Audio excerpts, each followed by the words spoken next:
Expedientes TVC. Qué bueno que nos acompañan esta noche, como siempre, aquí en Expedientes TVC. Hoy vamos a hablar de dos temas importantes para usted y para mí y para el país. Uno, el tema de la pacificación. Vivimos una crisis profunda de inseguridad, de violencia, de corrupción, de impunidad, y hoy se está viviendo un proceso de foros de pacificación. Vamos a ver de qué se tratan. Y vamos a hablar también de los migrantes, esta situación que se vive con Donald Trump, la separación, hacia dónde va, el muro, en fin. Y lo vamos a hacer de la mano de la doctora Eunice Rendón. Eunice, bienvenida. Hola, ¿cómo estás? Un gusto recibirte aquí en Expedientes TVC. Doctora en Políticas Públicas, coordinadora de la Agenda Migrante, experta en temas de seguridad, de prevención, por supuesto de juventudes, fundadora de Viral MX, esta red viral nacional en Prevención del delito. En Twitter. Pues no, es en tierra, o sea, son jóvenes trabajando en todo el país en temas de prevención del delito. Y además de todo eso, catedrática. En Twitter es MX, sí. Exactamente, y catedrática del TEC de Monterrey, además de coordinadora territorial de los foros de pacificación. ¿Algo más? No, ya, no más. A ver, mira, este tema yo creo que nos interesa a todos porque, y lo platicábamos antes de entrar al aire, siento que nos falta información a la sociedad mexicana en torno a estos foros de pacificación que ha implementado la administración del presidente electo Andrés Manuel López Obrador. ¿Qué se hace en estos foros? ¿Cuál es el objetivo? O sea, me imagino yo a muchos otros foros que he asistido, vas, te sientas, escuchas a los ponentes, bravo y vámonos. Sí, creo que es muy importante comunicar muy bien de qué se trata. Y primero que nada, pues no es la administración porque todavía no entra el presidente electo. Sin embargo, pues sí ha sido una transición muy rara, ¿no? Muy rara. Y nos pasó algo que inédita, no nos como diría el presidente Peña Nieto, ¿no? En donde ya parece que el presidente es Andrés Manuel y incluso los costos ya de gobernar creo que se los está llevando Andrés Manuel y ya Peña pareciera no existir. Entonces, primero que nada, creo que hay que recalcar eso porque creo que la primera característica que yo mencionaría para hablar de los foros es que se está haciendo estos foros, esta escucha, este recorrido territorial antes de ser gobierno. Entonces eso es importante mencionarlo, ¿no? Que no es gobierno aún, pero se está haciendo. No empiezas de cero con la administración. Efectivamente. Creo que foros, como tú dices, ha habido muchos, escuchas, esfuerzos de este tipo de acercarse a la población. Ha habido en otros temas y en este, quizá con otros nombres, ¿no? Con anterioridad. Creo que lo que sí es inédito es hacerlo antes de ser gobierno y tienen, creo que Andrés Manuel y el plan de pacificación con ello, una oportunidad histórica, es decir, de considerar lo que se está recopilando de la gente, de la sociedad y principalmente de las víctimas para armar políticas y acciones específicas justamente en los temas de pacificación, de justicia, de reconciliación y, en fin, todo lo que se ha venido tratando. Entonces, el foro es, digamos, si vemos como un arbolito, es la semilla para construir un proceso. Este es el principio de un proceso que es muy largo y que apenas comienza con este foro donde se escucha a las personas y a partir de ahí se tiene que seguir pues una serie de pasos y procesos que pues ya se darán durante el sexenio e incluso posterior al sexenio. Esta última parte es ya con expertos en la materia, gentes de organizaciones de las ONGs que están involucradas con el tema de seguridad y de justicia, escuchan y de eso van a decantar en una política pública de seguridad? Mira, efectivamente, el foro tiene una metodología de escucha, pero al mismo tiempo también hay expertos para ir recopilando las ideas centrales de cada uno de estos salones en los que se llevan a cabo los foros. Depende del lugar, depende de la gente que acude, el número de mesas que se realizan, con una metodología justamente para sacar ahora sí que la opinión del experto, del académico, del que ha trabajado en temas de reconstrucción del tejido social, de paz, etcétera, o de la propia víctima. De la víctima. Y de las víctimas hemos tenido experiencias pues muy diversas. Es decir, muchas veces, y eso ya lo han dicho incluso algunos de los que han criticado el foro, de que ya hay un diagnóstico y que entonces para qué ahondar en diagnósticos que ya existen. Sin embargo, cuando uno le pregunta a las víctimas, y ahí yo invitaría también a la gente a hacer eso, las víctimas lo que mencionan es que sí quieren ser escuchadas porque también lo ven como una una interlocución con este nuevo gobierno y les interesa tener esa interlocución. Bueno, muchas no han sido escuchadas. Y bueno, eso es otro muy importante. Por ejemplo, simple, muchos de los que han reclamado o los que han dicho cómo escogen a quién va a hablar o quién va a ser la víctima, por qué no hablé yo, etcétera, me parece que son víctimas con causas muy loables, pero víctimas que han sido muy visibles o víctimas que tienen la oportunidad de tener el foco o la atención pública por alguna razón. Y creo que en los foros, una de las características que se ha dado es darle la voz al invisible, darle la voz en la Huacana, por ejemplo, que me tocó a mí la semana pasada, pues las señoras que nunca han tenido un micrófono enfrente, ¿no? Las víctimas que han estado alejadas pues de todo realmente, porque pues hay que irse todavía varias horitas después de Morelia, son territorios en los que no todo mundo se quiere meter, ¿no? Al final, pues ahí al lado vinieron más de 8 municipios de Tierra Caliente, en donde hay una problemática muy especial. Y por ejemplo, algo que luego públicamente a lo mejor no se ve, más que los que estamos ahí organizando y viendo el territorio, pues, por ejemplo, ahí la gente tenía miedo. O sea, si tú escuchas el foro como más público, pues decían cosas, ay, sí nos falta, demandas sociales, ¿no? Pero cuando tratamos de enfocarlo mucho a la particularidad de la seguridad, la gente decía menos. Entonces, claro que empezamos a hacer, y todo esto, conociendo la zona, porque a mí me tocó trabajar ahí un año y internarme en todo Tierra Caliente, hicimos unos salones especiales que pues no eran muy públicos, es decir, la gente, las víctimas son las que sabían, y en esos salones es donde nos iban, ahí sí, contando un poquito más de lo que sucede. Es un lugar con mucha violencia política. Recordemos que en ese municipio fue el primero que matan a un candidato, ¿no? Con toda esta violencia que se dio también durante las campañas. Pero además hay pues un involucramiento de pronto de mucha gente, ¿no? Del crimen ahí, con varios procesos, con otras personas ahí, y todo eso pues le da mucho miedo a las personas. Incluso algunas de las señoras que tuvimos en los salones especiales o de las víctimas nos comentaban, oye, es que hay espías, es que aquí hay alguien tomando fotos, es que... Entonces la gente, hubo muchas personas, a mí me sorprendió porque no me había pasado en los otros foros, es decir, gente que llegaba y lo que nos hacía era escribir cartas, y en las cartas es donde viene mucho de lo que está sucediendo real. En la parte más pública pues eran observaciones más de corte social, ¿no? Siempre importantes para tomar, valga el término, tomarle la temperatura a cada zona y qué hacer en tema de pacificación. Pero bueno, finalmente uno de los asuntos que más ha calado, no sé si por desinformación, no lo sé, es este asunto de la amnistía, del olvido no y el perdón sí. Y ahí es donde yo creo que está el punto, el nudo más complicado. Sin duda, creo que, y de eso se ha hablado mucho en algunas de las columnas que hemos visto, creo que ahí es un tema mucho más complejo de la amnistía. Si bien todo este asunto de los foros y la pacificación y la reconciliación surgen a partir de la propuesta de Andrés Manuel de la ley de la amnistía, de todo lo que se ha explicado, incluso ya se ha dado más detalle de que sí, que no incluiría la amnistía, ¿no? Delitos graves, no, en fin, se ha ido explicando tanto por Andrés Manuel como por otros miembros del gabinete, Olga Sánchez Cordero, el mismo Durazo, en fin, ha habido varias personas que han hecho más explícito el tema de la amnistía, pero lo que yo te diría al foro es que el foro es mucho más amplio de la ley de amnistía, es decir, lo que hemos escuchado ahí en los espacios que hemos tenido, Ciudad Juárez, por ejemplo, que es otro que me tocó a mí planear, finalmente es una ciudad con mucha experiencia. Recordemos que en 2010 tuvo más de 250 homicidios por cada 100,000 habitantes, llegando a ser la ciudad más peligrosa del mundo, y de ahí hubo un descenso importante, poco a poquito, con mucha participación, hay que decirlo, del sector social y del sector empresarial,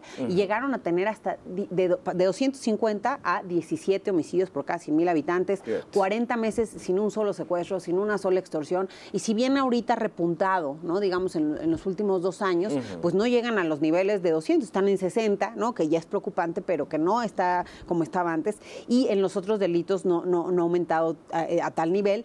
Pero algo importante es justamente, yo llamo a la comunidad de Ciudad Juárez, a la sociedad civil, al sector privado, resiliente. O sea, es gente que le ha tocado vivir mucho estos temas de violencia, desgraciadamente, pero que han aprendido y que tienen una experiencia que se tiene que recopilar para hacer política pública. Entonces, yo creo que va más allá de la amnistía. Efectivamente, las víctimas, ¿qué es lo que dicen? En general, dice, hay muchos matices, pero en general la víctima dice, bueno, yo no quiero perdón, quiero justicia, porque y explican mucho a partir de una cuestión testimonial. Es decir, una señora, se me quedó mucho grabado en una de las sesiones de víctimas, dice, ¿cómo le llaman ustedes a alguien que perdió a sus padres? ¿No? Porque a mí me pasó eso y también mataron a mi madre. Entonces, pues huérfana, ¿no? Entonces, ¿cómo le llaman ustedes? Porque eso también me pasó a mí, decía la señora, a alguien que perdió a su esposo, viuda.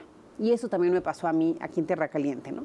Y dice, pero ¿cómo se le llama a alguien, como yo también, que perdí a mis 4 hijos? O sea, eso no tiene nombre y lo que yo quiero es justicia, ¿no? Entonces, cuando escuchas también pues estos testimonios que son la realidad de nuestro país, pero al mismo tiempo se para en el mismo lugar una señora que dice, yo también quiero justicia, pero mi hijo está en la cárcel por secuestro sin que él haya cometido ningún secuestro. Es una injusticia porque no tuvimos el dinero para pagar, lo acusaron, tal. Entonces, todo esto nos pone una dimensión más amplia de la amnistía. Es decir, creo que también es un análisis más profundo de las instituciones, de la impartición de justicia de estas instituciones. Y creo que ese es el gran reto que hay por delante. Digo, con muchos asegúnes también hay grupos de víctimas que ya llegan, a lo mejor ya no con el testimonial de la historia que ya han dicho muchas veces y que probablemente puede ser revictimizante, ¿no? Decirlo.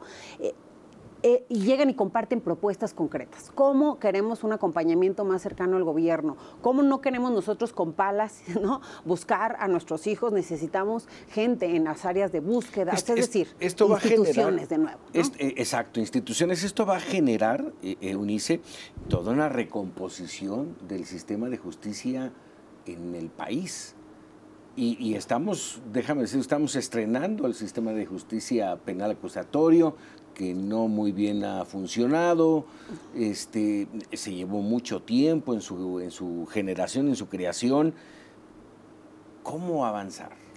Pues yo creo que primero entender, y una palabra que a mí me gusta y que luego tampoco se explica tanto, es el tema de reconciliación. Y la reconciliación pasa por la participación de todos, no es un tema de gobierno, es un tema, para resumirlo en pocas palabras, creo, es ponerse en los zapatos del otro. Muchas veces no nos ponemos en los zapatos del otro. Por ejemplo, algunos de los foros han sido temáticos y especializados y quizás cerrados, que con jóvenes en conflicto con la ley, con migrantes, en estas poblaciones más alejadas. Incluso en el de Juárez participaron algunos jóvenes que habían estado en pandillas, que habían cometido delitos, las mamás de estos jóvenes. Y eso fue muy interesante, porque también contaban el contexto y al final del día, digo, sin contar toda la historia, creo que a partir de los testimoniales de estas personas también podemos ver que el gran enemigo en los temas de seguridad muchas veces son los contextos. Es decir, nadie nace delincuente, pero sí hay contextos que generan mayor riesgo. Los jóvenes en conflicto con la ley, por ejemplo, mucho lo que decían es, pues, ¿qué crees que yo? Pues mi mamá tenía que trabajar, o entonces me quedaba solo mucho tiempo. En mi colonia había pues gente que estaba en pandillas, tenía fácil acceso a alcohol y otras drogas desde muy pequeño, sufría de violencia familiar de pronto en mi casa y hasta sexual, ¿no? Hay unas historias más feas que otras. Claro. Es decir, me salí de la escuela desde pequeño. Entonces, todo esto es un cúmulo de factores de riesgo que hacen más propenso a alguien a cometer un delito, ¿no? Y creo que ahí también hay un tema de política pública. ¿Qué vamos a hacer? No solo para ver si perdonar o no perdonar. ¿Qué vamos a hacer? Y creo que es una reflexión que surge en los foros para interrumpir que más gente sea reclutada por el crimen, sobre todo jóvenes, niños y gente en situación de vulnerabilidad. Vamos a hacer una pausa, doctora. Estamos platicando con Eunice Rendón este tema de los foros de pacificación y el camino de México en ese entorno. Regresamos aquí en Expedientes TVC. Ya estamos de regreso aquí en Expedientes TVC. Estamos platicando con la doctora Eunice Rendón el tema de los foros de pacificación, y en el intermedio platicábamos de un tema que me llamó la atención. Mencionabas, Eunice, el tema de la reflexión, y aquí a ti te parece que sería muy rico el que las víctimas y los victimarios pudieran tener momentos de reflexión. Yo te pregunto, o sea, ese momento de reflexión puede aliviar tu pena, llevarte al olvido, al perdón, o a decir, pues paso a la página y a seguir con la vida. Mira, creo que hay varios elementos. Sin duda, creo que de lo que hemos escuchado y lo que sabemos de las víctimas, y con solo otra vez ponerse en el zapato del otro, pues sabemos que el olvido no va a pasar con alguien que fue victimizado, con alguien que perdió un ser querido, con alguien que tiene desaparecido un ser querido, en fin, que no puede ni siquiera, y la gente con desesperación te lo dice, no tengo a dónde ir a llorarle a mi ser querido, ¿no? Y son cosas muy profundas. Entonces yo creo que el olvido definitivamente no está sobre la mesa, ¿no? Desde la perspectiva de las víctimas, quienes están al centro de estos debates. Sin embargo, creo que hay varios procesos. Es decir, también los mismos expertos han dicho, para saber a quién perdonar o a quién no perdonar y en qué contexto, etcétera, pues también tiene que haber las comisiones de la verdad, y ya se ha hablado mucho sobre las características y cómo se deben formar también estas comisiones de la verdad. Entonces, eso por un lado. Y por el otro lado, en el tema de la reflexión ya más personal, más profunda, lo que yo te diría es que también funciona esta metodología, incluso con el victimario, por ejemplo, que a mí me ha tocado trabajar mucho en cárceles, algo que nos funcionó mucho porque la persona que va a la cárcel, desgraciadamente nuestro sistema penitenciario también es un desastre y hoy no reinserta a nadie. Es decir, tenemos 4 de cada 10 que salen regresan a la cárcel, ¿no? Sí. Y la mayoría lo hace antes de 1 año o 2, ¿no? Entonces, realmente es un sistema que reincide, no reinserta. Entonces, y esto es debido, creo, también a una mala concepción del castigo. Entonces, hoy castigamos al que llega a la cárcel, lo tratamos mal, lo hacemos sentir una basura, etcétera, etcétera, y eso genera en la persona, y esto ya son temas emocionales, genera resentimiento, odio, y todo esto negativo, a la hora de salir, pues lo vuelve a ver. Y ahí adentro también, ¿no? Porque lo sufren las familias, lo sufre todo el mundo, pero también afuera eso es lo que tiene para dar.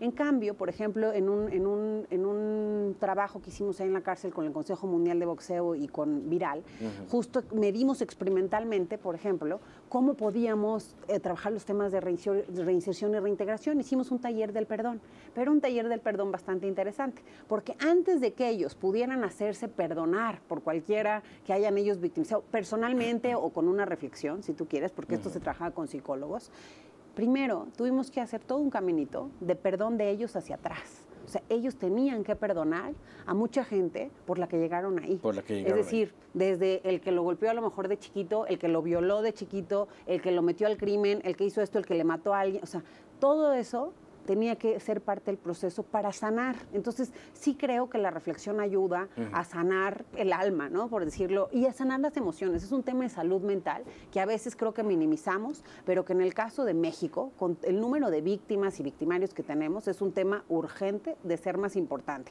A mí, en Tierra Caliente, igual otra cosa que nunca viera, pues no hay atención en salud mental, parece un tema poco importante. El mismo policía, por ejemplo, que ve todo el tiempo temas violentos, no tiene una atención a salud mental y luego incluso replica conductas violentas en su casa por todo el nervio que le genera. En fin, creo que es un tema que hay que profundizar, pero que la reflexión ayuda. Falta aún mucho de estos foros. Ya ha habido propuestas formales por parte principalmente de las víctimas. ¿Hay propuestas? Sí, hay víctimas que llegan de forma muy organizada, con propuestas muy concretas. Ha habido pliegos petitorios de cómo funcionaría desde su perspectiva mejor la autoridad, qué están esperando. También las víctimas dicen, pues nosotros ya más o menos con mucho trabajo, con muchos golpes en el camino, con apoyo de gente, hemos logrado medio entender algunas cosas del sistema, sabemos dónde están los huecos y pues queremos ya poner sobre la mesa acción pública, ¿no? Entonces, creo, sí ha salido en varios de los foros, salió en Morelia, salió ¿Ves positivos estos foros? Creo que es un ejercicio positivo, creo que es un ejercicio de escucha que tenemos que entender, nadie espera que con un foro se va a pacificar un lugar y eso creo que es algo de lo que a veces no hemos sido tan acertados en comunicarlo quizás, o la gente a lo mejor como se llaman foros de pacificación, pareciera que el nombre dice eso, nadie espera que con un foro se pacifique. Como te digo, este es el principio de un proceso pues, que va a tardar, en el que todos tenemos que participar si realmente queremos que suceda. Oye, y en el que todavía falta mucho por andar y el gran reto o el gran momento para hablar de si sirvieron o no los foros, creo que va a ser cuando esto se vea traducido en políticas públicas y acciones de gobierno, ahora sí ya cuando sean gobierno, Andrés Manuel y su gabinete, ¿no? Este título de foros no sé si tú estés de acuerdo o ustedes amigos, pero estos títulos de foros de pacificación hacen concreto algo que no se ha querido aceptar, que estamos en una guerra. Mira, creo que ahí pues hay varias dimensiones para hablar de la guerra, ¿no? Ya en términos... Sí, por supuesto, pero cuando tú hablas de pacificación es porque hay un proceso de guerra en curso. Bueno, creo que lo que es una realidad en números es la violencia que vivimos en este país. Vamos a cerrar el sexenio como el peor sexenio históricamente, incluso peor que Calderón, ¿no? Claro, en términos de homicidios por cada 100,000 habitantes. Y este 2018 no pinta nada bien. Pues cada mes rompemos el récord, ¿no? Cada mes rompemos el récord, entonces, ¿qué esperar? Sí, estamos en una situación grave, ¿no? Y en medio de todo esto, yo te preguntaría, ojalá tú nos puedas ayudar. Se estaba mencionando mucho el tema de la justicia transicional. ¿Qué es?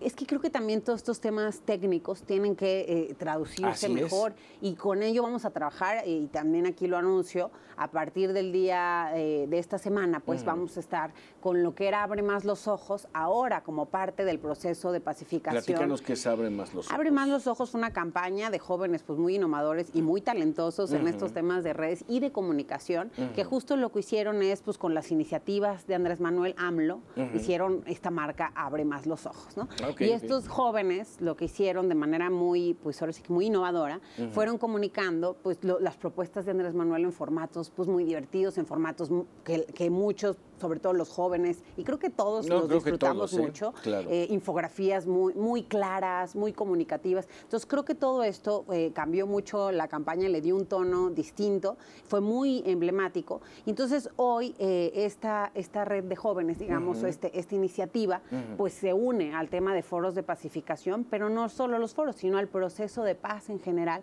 para explicarlo y para dar y ahondar en estos detalles. Y la justicia transicional, que es uno de los términos que también se ha ido explicando y ha ido saliendo sobre la marcha, pues justo tiene que ver con esta reflexión que hablábamos de cómo hacer justicia con aquellas poblaciones pues que la han tenido más complicada, qué tipo de delito, con cómo vamos a reinsertar también a la gente. Es decir, tiene varios conceptos que son importantes explicar, como algo muy importante que se tiene que entender es la reparación del daño de la víctima, y eso es fundamental. Por supuesto, hay cosas irreparables, la pérdida pues, de un ser querido es irreparable, pero sí hay mecanismos de reparar pues el daño en cierta medida, ¿no? Hay ciertas peticiones también ahí de las víctimas. El tema también de, por ejemplo, herramientas y mecanismos de no repetición. ¿Qué vamos a hacer para que no suceda otra vez el fenómeno, ¿no? Y no se vuelva ni a revictimizar a la persona, ni que otro pase por lo mismo. Y ahí otra vez vamos más allá de la ley de amnistía, más allá de los temas del perdón, a políticas públicas, incluso en lo social. Yo creo que un elemento fundamental de la justicia transicional y de toda esta temática de los foros de pacificación y reconciliación es entender, de verdad, de una vez por todas, que la seguridad va más allá de policías, de balas y pistolas. La seguridad tiene que ser integral, tenemos que ir a las causas del delito, a los factores de riesgo y generar alternativas económicas, sociales, familiares, etcétera, para aquellos que la han tenido más difícil y en los lugares en donde está más complejo. Déjame reiterarte la pregunta, porque es un tema que me han preguntado mucho en redes sociales, este tema de la justicia transicional. Y hay textos, muchos textos que se han manejado en la prensa nacional, en los medios de comunicación, y que manejan la prensa, la justicia transicional, lo que pasó, por ejemplo, con las FARC en Colombia. Pero eso no pasa en México. No podríamos hacer una negociación, vale el término, con el cártel Jalisco Nueva Generación, por ejemplo. No, y creo que nadie está pensando en eso, ¿no? Nadie está pensando en eso. El punto aquí con la justicia transicional es entender qué poblaciones, por las características y contextos complejos de nuestro país, no de Colombia, no de otro lado, con las características de nuestro país, la han tenido más complicada. Se ha hablado, por ejemplo, de aquellos que han tenido que cultivar en algunas zonas de nuestro país, por ejemplo, drogas, etcétera, cómo podemos hacer procesos de justicia con estas personas, o incluso con jóvenes que están en conflicto con la ley, que fueron involucrados en cuestiones también de crimen y delito debido a factores de vulnerabilidad social, ¿no? Social y delictiva en sus zonas. Entonces, creo que depende, hay que analizar caso por caso, tampoco hay cosas genéricas, pero de lo que hoy se ha hablado, pues es sobre todo de estas poblaciones que pudieran ser, ahora sí que candidatas a estos temas por la tipología, digamos, de contexto en el que han estado involucrados en el crimen, ¿no? Se nos va el tiempo. Eunice, quisiera hacerte dos preguntas muy breves, muy rápidas. ¿Qué hace falta en México para alcanzar la pacificación? Pues creo que muchas cosas, ¿no? Pero primero que nada, repito, una visión en donde vayamos, le hemos apostado mucho dinero y mucha fuerza al tema reactivo, de control, de policía, de militares ahora en la calle, ¿no? En fin, entonces creo que todo eso, la historia y al menos los 2 últimos sexenios nos demuestran que no es suficiente. Y hay posibilidades. Y creo que si algo repitió Andrés Manuel durante toda la campaña fue hay que ir a las causas de la violencia y del delito, y en las causas, pues hay muchas causas estructurales y sociales, y creo que eso pasa por políticas y acciones a la medida de lo que estamos viendo, es decir, con estos jóvenes que han tenido contextos más complejos, ¿qué vamos a hacer para que tengan verdaderamente alternativas sociales y económicas que cumplan con sus ahora sí, con sus características? Porque muchas veces el problema, y pues que a mí me ha tocado también operar desde gobierno, es pues a veces los programas no los puedes hacer los trajes a la medida que requieres cuando una población está más en riesgo, son genéricos y entonces nadie cumple con las reglas de operación o los requisitos que está pidiendo el proyecto productivo de economía social, etcétera. Se van encontrando muchos obstáculos en el camino y en el que también la sociedad imposibilita mucho, ¿no? Y también la sociedad tiene mucho trabajo que hacer en ese entorno, ¿no? Creo que por un lado eso y por el otro un mal que sí nos ataca mucho en nuestro país, que es la corrupción. La corrupción. Entonces creo que ese es otro de los grandes retos para que las cosas cambien y mucho en los foros también ha salido la corrupción, la verdad, sí, por como supuesto. parte de esta pacificación. Eso es en lo interno. Eunice, yo no quiero dejarte ir sin hablar, aunque sea apenas un minutito, del tema exterior y concretamente del tema de los migrantes, Donald Trump, sus iniciativas en torno a la separación de las familias, que ya llevamos meses, no se ha concretado la fusión de esas familias, de muchas de ellas. ¿Qué hacer? Pues mira, creo que sí tenemos un reto también mayor desde que llegó Donald Trump, ¿no? No debemos minimizar el problema. Creo que eso es otra de las cosas que le toca pues al nuevo gobierno también verlo con una perspectiva bastante integral y amplia. Es decir, no solamente se trata de generar mejores condiciones para que no migren las personas mexicanas, porque además la migración de México a Estados Unidos desde hace 10 años viene a la baja, ¿no? Es decir, sí hay ya disminuciones importantes, no es lo mismo que hace 20 años, etcétera. Entonces, pero sí hay que entender que, por ejemplo, de 2007 para acá tenemos casi 200,000 deportados cada año. Entonces sí está siendo el fenómeno de la deportación importante, incluso con Obama, pero sí se ve que tiende a crecer con Trump. Es decir, el primer año incluso disminuyó un poquito con respecto al último de Obama por la manera en la que están procesando los casos. Claro. Hay 710,000 casos pendientes en las 56 cortes migratorias que hay en Estados Unidos. Entonces, el tiempo que eso se tarda, pues es por lo que no hay el número de deportaciones como el número de arrestos, que sí hay un 43% de aumento en los arrestos, pero ya el primer cuatrimestre de este año ya vemos un aumento en las deportaciones con flujos muy importantes, y eso hay que decirlo, en estados como Chihuahua, vía Ciudad Juárez, como Tamaulipas, también por el lado de McAllen, Reynosa, etcétera, ¿no? Por varios de los puntos. Hay 11 puntos en la frontera, pero principalmente los 3 estados que hoy están recibiendo más deportados es Baja California Norte, Chihuahua y Tamaulipas. Entonces creo que ahí también hay que tener una perspectiva de cómo un modelo de reintegración, porque lo que hemos visto con nuestros migrantes es que la tienen muy difícil para reintegrarse. Y del otro lado el tema de separación familiar, que pues es un reto que se vio, pues ahora sí que gracias a que se filtraron imágenes y audios, pero que es una realidad de muchas aristas también, de mucho tiempo, es decir, no es un fenómeno nuevo. Muchos de los migrantes también que nosotros hemos recibido en la frontera, pues las historias que narran son esas, es decir, una mamá, a mí me deportaron por aquí y me dijeron que para que aprendiera, a mi hijo le iban a deportar por la frontera más lejana y no sé dónde está. Entonces, ese tipo de casos, como lo que ahora vemos que el mismo gobierno, a pesar de la orden de un juez federal, ha estado imposibilitado en unir a muchos porque ya los deportaron, porque, es decir, por varias razones, pero ha estado complejo. Y bueno, el tema que también ha salido ahorita es el de los albergues, por ejemplo, ¿no? Entonces ya la misma Comisión Interamericana de Derechos Humanos y la OEA pues han metido medidas cautelares para dar seguimiento y vamos a ver qué pasa pues, con Trump, que va a seguir haciendo en las suyas. Eso es lo que pasa en la frontera norte, pero no cerremos los ojos a lo que pasa en la frontera sur. Bueno, que también ha habido un aumento de México en el tema de deportación o regreso asistido de los centroamericanos en los últimos 5 años, ¿no? Sí, y pero tenemos que ver las condiciones en las que se les trata a los migrantes, ¿no? Pues tenemos condiciones muy similares a lo que nos quejamos, ¿no? Exactamente. Entonces creo que ahí tiene que haber también un sentido de congruencia, ¿no? Con lo que pedimos y lo que hacemos. Por eso creo que es muy importante, y digo, no sé, parece que quien va a estar en el INAMI ahora es otra vez un policía. Entonces, al final del día, algo que nosotros hubiéramos esperado, si es una visión también más humana de la migración. Es decir, tiene que saber seguridad, pero también tiene que saber de migración y tener un contexto más amplio. Entonces vamos a ver qué proponen. Sí requiere una renovación el Instituto y la política de migración de nuestro país, sí requiere una renovación la misma Comar, ¿no? Que hoy se encarga de los refugiados. Tan solo en 2017, un número, tenemos 580% más de personas pidiendo refugio en nuestro país, derivado de lo que sucede en Estados Unidos, y creo que no estamos listos. Se ha hablado ahora de que México se vuelve el tercer país seguro, que eso pues realmente es inaudito, porque no es, uno, seguro, ¿no? O sea, creo que con el solo término se explica, y lo segundo, pues no estamos listos ni para reinsertar a los que regresan. Exacto, si estamos exportando, ¿cómo vamos a recibir, no? Pero sí, bueno, sin duda creo que... Eunice, te agradezco enorme estos minutos.